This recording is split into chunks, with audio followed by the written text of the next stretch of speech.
देखता उधर लग रहा है वही बात होता बहुत है। रेस दिखाई देने रहा। चलिए साथ से पढ़िए, शुरू सब काट कर देंगे। अभी पहले इसको पीछे कर देते हैं क्या, शुरू से, ठीक है। दोस्तों स्वागत है आप सभी का मेरे YouTube channel online champion classes पर। और आज ऑफलाइन ऑनलाइन दोनों वीडियो अपलोड करेंगे। ऑफलाइन बच्चों को पढ़ा रहे हैं और ऑनलाइन में बताएंगे क्या प्रकाश की परावर्तन का टोटल ऑब्जेक्टिव और टोटल सब्जेक्टिव के लिए वीडियो डाल दिया है, आप उसको देख ले। तो चलिए अब वीडियो को शुरू करते हैं। आप लोग बोलते रहिएगा, डरिएगा नहीं, बस जोर से नहीं चिल्लाइएगा, ठीक है? समझे? पहला प्रश्न है, देखिएगा ध्यान से, कि गोलीय दर्पण के परावर्तक पृष्ठ की वृत्ताकार सीमा रेखा का व्यास क्या कहलाता है। देखिए ये रहा आपका कोई गोलीय दर्पण में अवतल दर्पण चाहे कुछ मान सकते हैं। गोलीय दर्पण कई प्रकार के, अवतल दर्पण और अवतल दर्पण और तो हम अवतल दर्पण पर बात करते हैं। तो जो है व्यास होगा ना, अरे होगा व्यास, इसी को हम लोग क्या कहते हैं, गोलीय दर्पण का, गोलीय दर्पण का। अगला प्रश्न देखिए। अच्छा एक और बात बताइए, अवतल दर्पण कैसा प्रतिबिंब बनाता है, वास्तविक और आभासी। और वास्तविक प्रतिबिंब उल्टा होता है, आभासी प्रतिबिंब। और वाहनों की साइड मिरर में, दांत के जांच में, कान के, नाक के। चलिए अगला प्रश्न है आपका, दंत विशेषज्ञ किस दर्पण का उपयोग पढ़िए लिए अभी किसका उपयोग करेंगे, समतल दर्पण का, ठीक है। समतल दर्पण का फोकस कितना होता है, और समतल दर्पण कैसा प्रतिबिंब बनाता है, आभासी। और आभासी प्रतिबिंब सीधा होता है, होता है कि नहीं सीधा, इसमें U बराबर V होता है। समतल दर्पण में बताए थे, दर्पण जितना पीछे प्रतिबिंब भी उतना ही पीछे बनेगा। अब ध्यान से सुनिएगा, उत्तल दर्पण का उपयोग वाहनों के साइड उपयोग करते हैं, क्योंकि यह छोटा प्रतिबिंब बनाता है और छोटा प्रतिबिंब और कौन बनाता है। अच्छा अवतल दर्पण के बारे में बताते हैं, तो खानदान सहित देख लीजिएगा। और पहला है क्या, हजामती में, हजामती में समझ रहे हैं, दाढ़ी बनाने में, सौर शौच में, और रोगियों के नाक कान गले की, ठीक है। चलिए अगला प्रश्न देखिए, यदि किसी बीम का प्रतिबिंब का आवर्धन ऋणात्मक है तो प्रतिबिंब की प्रकृति कैसा होगा। देखिए ध्यान से, पहले ऑप्शन से देख लीजिए। वास्तविक और सीधा हो नहीं सकता है, वास्तविक तो सीधा होता है ना, आभासी उल्टा हो नहीं सकता है, होगा यही दोनों में से कोई एक। हम आप लोग को बताए थे, वास्तविक के लिए आवर्धन का मान ऋणात्मक और आभासी के लिए धनात्मक। तो समतल दर्पण और उत्तल दर्पण, समतल दर्पण और ये दोनों में आवर्धन का मान कितना होगा, धनात्मक। और अवतल दर्पण में, ठीक है, ऋणात्मक हो आवर्धन का मान, इसका मतलब प्रतिबिंब वास्तविक और उल्टा। वास्तविक प्रतिबिंब तो उल्टा होवे करता है। अब पर्दा पर हम कौन प्रतिबिंब प्राप्त करते हैं, और पर्दा पर किसे नहीं प्राप्त कर सकते। अगला प्रश्न है, निम्नलिखित में से कौन उत्तल दर्पण की फोकस दूरी है जिसकी वक्रता त्रिज्या 32 सेंटीमीटर। शांति सुनिएगा, हम बताए थे आपको, R बराबर 2 या F बराबर R बटा प्रकार होता है, R बटा 2। अब देखिए R दिया है 32, तो 32 बटा 2 कितना हो गया। अब यहाँ देखिएगा, उत्तल दर्पण के लिए फोकस का मान होता है प्लस, समतल के लिए भी प्लस, और अवतल के लिए माइनस। क्योंकि कैसा दर्पण बनाता है, उत्तल दर्पण जो है ना आभासी प्रतिबिंब बनाता है, और आभासी प्रतिबिंब बनता किधर है, दर्पण के पीछे, और दर्पण के पीछे के लिए माइनस में लिखते हैं कि ना। तो यहाँ याद रखिएगा, उत्तल दर्पण या समतल दर्पण का चर्चा हो तो फोकस या वक्रता त्रिज्या प्लस में और अवतल होता माइनस।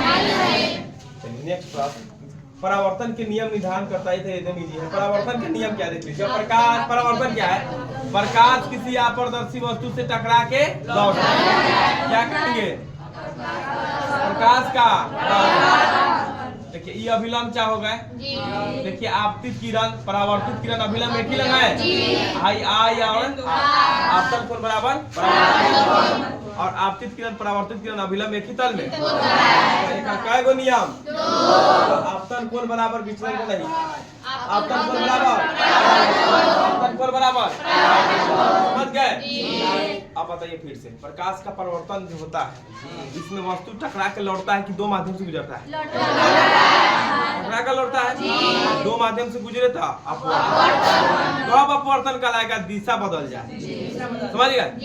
चलिए टकली भी समझ गए। निर्वात में प्रकाश निर्वात में प्रकाश की 3 मिनट आवाज आ रहा है निर्वात में प्रकाश चल 3 मिनट 10 ध्यान से अगर किलोमीटर में बोले तो 3 × 10⁵ किलोमीटर। अरे समझ रहे हैं।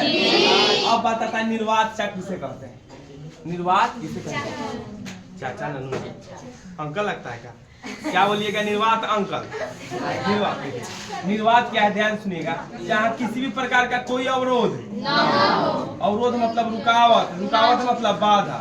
अरे समझ रहे हैं जैसे अंतरिक्ष कौन अंतरिक्ष ध्यान से सुनिएगा अंतरिक्ष जो है यहाँ कोई माध्यम नहीं है आदमी जैसे उधिया रहा है देखिएगा जो जाता है चंद्रमा उंद्रमा पर उधिया ग्रेविटी के नाम का कोई चीज नहीं है। और अंतरिक्ष यात्रियों को आकाश कैसा दिखाई देगा अरे अंतरिक्ष यात्री ना कि धरती पे भी रहे तो आकाश को काला दिखाई देगा अंतरिक्ष में रहे तब उसका आकाश कैसा दिखाई देगा क्योंकि वहाँ कोई माध्यम कोई वायुमंडल नहीं है न परावर्तन अपवर्तन जैसी कोई घटना।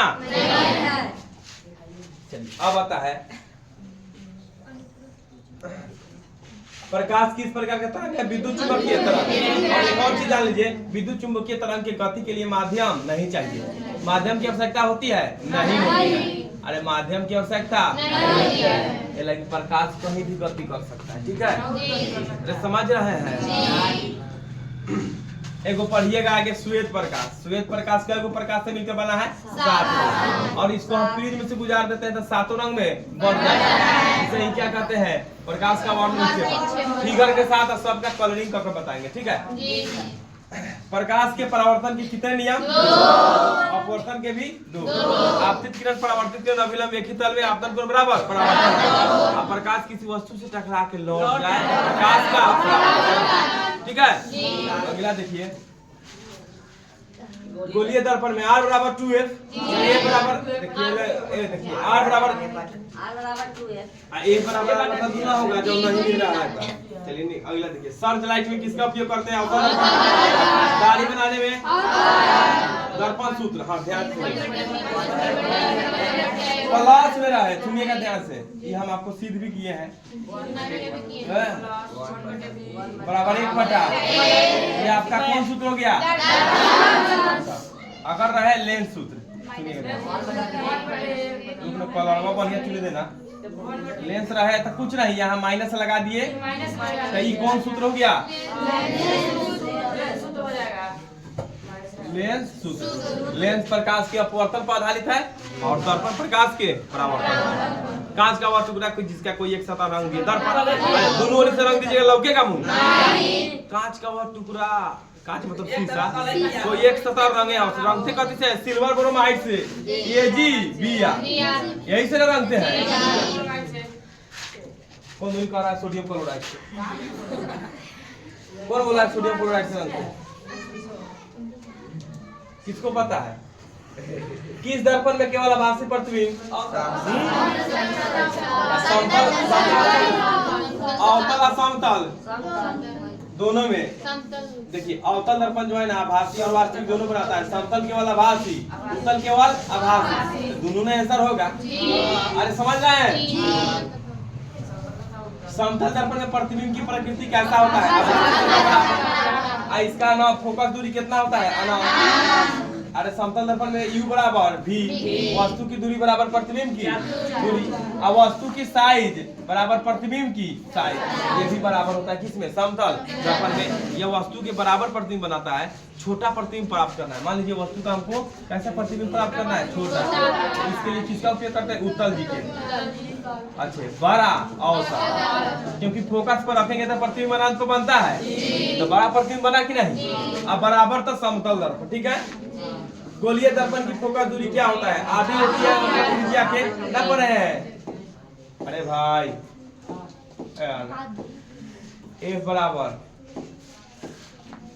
F बराबर R बटा 2। ये ना अपना त्रिज्या है, 2 से भाग दिए तो आधा हुआ कि ना। 10 का आधा 5 2 से भाग देंगे तब ना आएगा।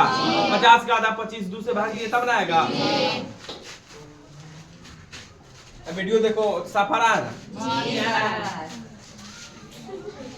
किसी वस्तु का आवर्धित काल्पनिक प्रतिबिंब बनता है, ध्यान से सुनिएगा।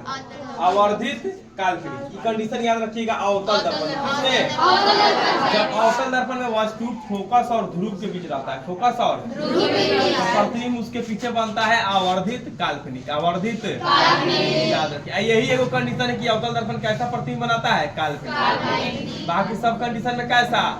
वास्तविक। अरे काल्पनिक को ही ना आभासी कहते हैं, वास्तविक। बाकी कंडीशन में वास्तविक। एक दर्पण, एक उत्तल दर्पण में बना प्रतिबिंब हमेशा कैसा होता है? ध्यान से सुनिएगा। उत्तल दर्पण हमेशा काल्पनिक और ह्रासित मतलब होता है छोटा। तो उत्तल दर्पण हमेशा काल्पनिक और ह्रासित बनाता है। अब पहले तो आप खुद जान सकते हैं कि काल्पनिक आवर्धित अवतल दर्पण वास्तविक तो बनाएगा नहीं, वास्तविक तो बनाएगा नहीं, तो ये ना बनाएगा। ऑप्शन से भी करके बना सकते हैं। अगला है ईंट है अपारदर्शी। कौन है ईंट में? देख लेते हैं। समझिए ईंट कैसा है? अपारदर्शी। मतलब देखिए पारदर्शी का मतलब प्रकाश पार कर दिखाई दे, जैसे बाबा के, हाँ बाबा के पोलिस्टर के ओढ़नी, ये सब हो जाएगा। अगला हो जाएगा अपारदर्शी, प्रकाश पार ना करे। जैसे हो जाएगा कथी? दीवार कथी के बना जाता है? पेपर। पेपर से लगता है। अपारभासी, आधा अधूरा गुजरे, ठीक है। जैसे सूती के कपड़ा देख सकते हैं आप, घिसा हुआ कांच।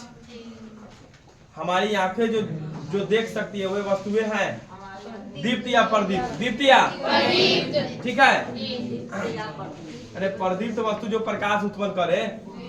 चलिए, एक मनुष्य समतल दर्पण की ओर 3 मीटर प्रति सेकंड के चाल से, नहीं रे भाई, तो दर्पण में देखिए प्रतिबिंब की चाल जो होता है ना, अगर मान लीजिए अति के चाल u है वस्तु की चाल, ठीक है, x मान लीजिए, तो प्रतिबिंब की चाल हो जाता है 2x, ठीक है। अब प्रतिबिंब की चाल अगर x दिया है, प्रतिबिंब की चाल अगर दे दिया है x, तो ये वस्तु के चाल हो जाएगा x बटा 2, मतलब आधा होता है। वस्तु की चाल जो है ना प्रतिबिंब की चाल की आधा होता है, ठीक है। तो फिल्म विल्म में शूटिंग होता है ना भूत के जाने का, तो भूतवा के प्रतिबिंबवा के फोटो बना लेता है, मालूम है कि देखे में डरावना लगेगा और तेजी से भी चलेगा। 10 की स्पीड चलेगा तो उसमें कितना का शो करेगा? 100। बाप रे बाप, 20 की 100 है। कहाँ से पड़ गए 100? 10 दूना 100, 10 दूना 20 ना होगा। तब वस्तु की समतल दर्पण की ओर कितना? 3 मीटर, 3 दूना हो जाएगा रफ्तार 6। आंसर क्या हो जाएगा? 6। अगर बोलता प्रतिबिंब की चाल 8, तो इकर चाल 4। बाप रे बाप, एक पैसे ले रहा। वस्तु की चाल का दुगुना प्रतिबिंब का चाल होता है, ठीक है। 16 25 का है। एक तो पढ़ रहा है नया पढ़ा 10 दूना 100। संयुग्मिक फोकस संभव है केवल किसमें संभव है? समतल में संभव नहीं। उत्तल दर्पण फिर से बता देते हैं केवल कैसा प्रतिबिंब? समतल भी आई है जो दोनों। एक उत्तल दर्पण की फोकस दूरी 20 सेंटीमीटर, ध्यान से सुनिएगा। एक उत्तल दर्पण की फोकस दूरी क्या है? सेंटीमीटर। अब सुनिएगा, फोकस दूरी जी है 20 सेंटीमीटर। पहले उत्तल दर्पण है तो कथी होगा? पॉजिटिव। वक्ता त्रिज्या बोला है तो फोकस का दुगुना क्या होता है? वक्ता त्रिज्या 40 प्लस 40 सेंटीमीटर, कितना हो जाएगा? अरे समझे बात को? उत्तल दर्पण है तो प्लस में होगा। अब याद रखिए 20 15 तो होबे नहीं करेगा, 20 गुना गुने ना होगा। अगला है यदि किसी वस्तु को एक दर्पण के सामने निकट रखने पर प्रतिबिंब सीधा बने किंतु दूर रखने पर उल्टा बने, तो अभी ना बताया अवतल दर्पण होता है जब फोकस और ध्रुव के बीच हो। फोकस और मान लीजिए ये रहा वस्तु को, अगर हम यहाँ ध्रुव हो गया, फोकस हो गया, इसके यहाँ से लेके जो एरिया है लग रहा है यहाँ से लेके यहाँ के बीच में कहीं रखा प्रतिबिंब बनी केने पीछे, और उसे क्या बोलते हैं आभासी, और ए से आगे होते वास्तविक। कैसा? किसी दर्पण के सामने आप चाहे जितनी दूरी पर खड़े हो आपका प्रतिबिंब सीधा ही बनता है, संभव है। तो दो दर्पण में, समतल में भी और उत्तल में भी। सीधा दर्पण कौन होता है? आभासी। तो समतल में भी और उत्तल में भी। और वास्तविक के लिए केवल अवतल दर्पण, लेंस बोले तो उत्तल लेंस, ठीक है? लेंस में बोले तो उत्तल लेंस।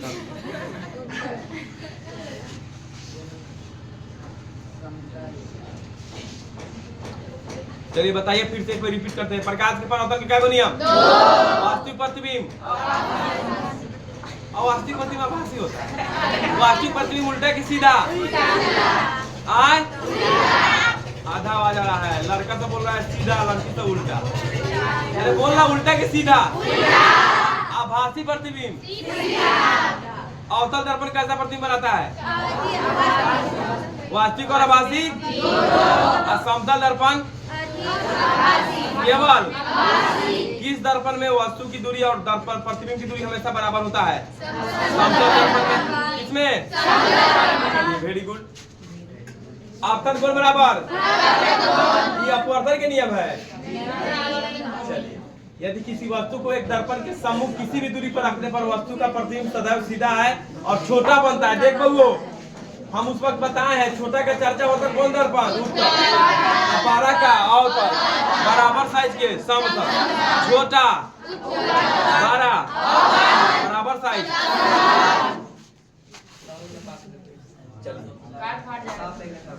उत्तल दर्पण से सदैव प्रतिबिंब बनता है ध्रुव तथा गलती कुछ है। किसी वस्तु को हम तभी देख पाते हैं जब वो वस्तु प्रकाश परावर्तित करे। प्रकाश टॉर्च हम बार रहे हैं, मान लीजिए दो वस्तु को देखना है, रात है अंधेरा है, समझ गए? ये है झगरू, ठीक है? एने है मंगरू। अंतर देख लो, एक गोल मुंह एक टेढ़ लग रहा है। हम टॉर्च जलाए, ठीक है? टॉर्च जलाए मान लीजिए मंगरू जी पर। किस पर? अरे समझ गए? प्रकाश निकला। परा मंगरू पर तक झगरू दिखाई देगा? जिस पर प्रकाश पड़ेगा यानी जिससे प्रकाश परावर्तित होगा टकरा के लौटेगा कि ना? प्रकाश जाएगा तो सोख लेगा। आज लाइट खाएंगे तो जिस पर प्रकाश पड़ेगा, चल रात को हम लोग लाइट जलाते हैं तो इससे जला के हल्का तक रहेगा। जहाँ जला रहा है उधर दिखाई देता है। तो प्रकाश जिससे परावर्तित हो वही हमको दिखाई देगा। आम के पेड़ पर बांधेंगे तो लीची दिखाई देगा? दिखाई देगा, उसके बगल में होता है।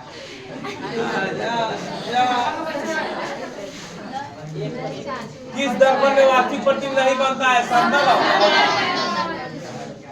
हाँ हाँ हाँ हाँ, किस दर्पण में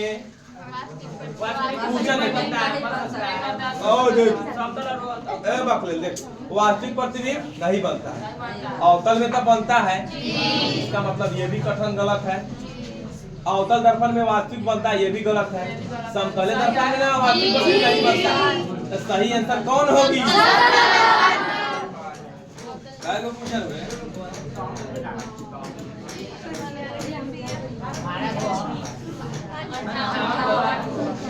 तेजी से ज्योग्राफी भी है का? अरे तेजी से ना ज्योग्राफी को भी रिकॉर्ड करेंगे का? हाँ, क्या समतल दर्पण प्रतिबिंब को पर्दे प्राप्त कर सकते हैं? कैसे करेंगे प्राप्त? आभासी प्रतिबिंब बनाता है। अरे भैया कैसा प्रतिबिंब तो करेंगे प्राप्त? उत्तल दर्पण अवतल दर्पण द्वारा वाला खोलेंगे। प्रकाश की किरण किसी समतल दर्पण पर 60 डिग्री के कोण बनाते हुए जाता है तो उसका परावर्तन कोण कितना होगा? देख लीजिए कैसे होगा। कैसे देखिए आया? अच्छा इस तरह आया होगा और इस तरह कौन का डिग्री बना रहा है? ऐसे अभिलंब गिरते हैं तो टोटली 90 डिग्री का हो गया कि ना? एक से लिख देंगे तो 60 प्लस x कितना डिग्री हो गया? 90 डिग्री। और ये x रहा है परावर्तन कोण, x बराबर 30 डिग्री ना आ गया? 90 माइनस 60 नहीं आएगा आप लोग? नहीं आएगा। अरे 10 इतना स्ट्रॉन्ग मैच। हाँ लेरा जी। समतल दर्पण से किसी वस्तु का प्रतिबिंब बनता है आभासी। अरे आभासी है ना, किसी वस्तु कोई वस्तु अवतल दर्पण द्वारा बना प्रतिबिंब आभासी सीधा और वस्तु से बड़ा है। वस्तु की स्थिति कहाँ है अभी पता है, देखो ध्यान से, ध्रुव और मुक्त फोकस के बीच। अरे ऊपर चर्चा हो गया कि ना, तेजी से अभी को खत्म है भाई। निम्नलिखित में से किस दर्पण द्वारा किसी वस्तु का वास्तविक प्रतिबिंब मिल सकता है? केवल अवतल दर्पण।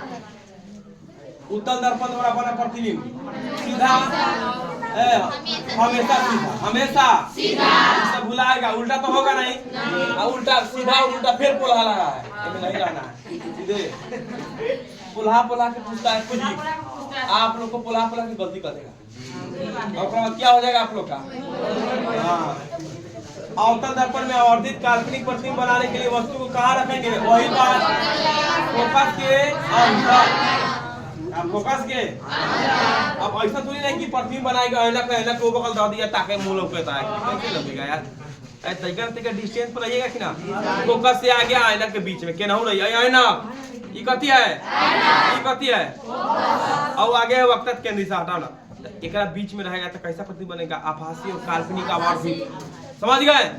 कौन दर्पण? एक गोलीय दर्पण द्वारा बने प्रतिबिंब का आवर्धन ऋणात्मक हो, वास्तविक प्रतिबिंब होगा अब प्लस होता धनात्मक, और ऋणात्मक होता ऋणात्मक होता अब वास्तविक प्रतिबिंब उल्टा, और प्लस होता आभासी और प्लस किस में आता है? समतल दर्पण और उत्तल दर्पण में, और अवतल दर्पण में आवर्धन का मान माइनस में। समझ गए? साइन मिरर के रूप में उत्तल दर्पण। दूसरी गलती दे दिया है, यहाँ होगा दर्पण जी, लेंस को मिटा देंगे या दर्पण जी को लिख देंगे। समझ जाइए ना आप लोग, दर्पण है, लेंस का तो उपयोग चश्मा में करते हैं, दूरदृष्टि उसमें उत्तल, निकट दृष्टि में और जरा दूरदर्शी में बाइफोकल। चलिए अब बिंदु कहता है होता है तो मैं बेलनाकार लेंस, समझिएगा। उत्तल दर्पण वस्तु का कैसा प्रतिबिंब बनाता है? आभासी और सीधा, आभासी और सीधा, आ छोटा, जैसा पता चले बड़ा बनाएगा, पीछे से साइकिल आ रहा है देख के तो पलट लेगा, देख के पलट लेगा, बड़का ट्रेन आ रहा है, बड़का चक्का वाला। अरे समझ रहे हैं? अरे छोटा चिमटी देखते डर नहीं लगता है? जे दिन फील करो 2-4 किलो के चिमटी देख लेगा सिहर डर लगेगा। साकर सांप में बीक रहता है लेकिन उतना लोग डरता है आए? गेहूं को देख के क्या हुआ?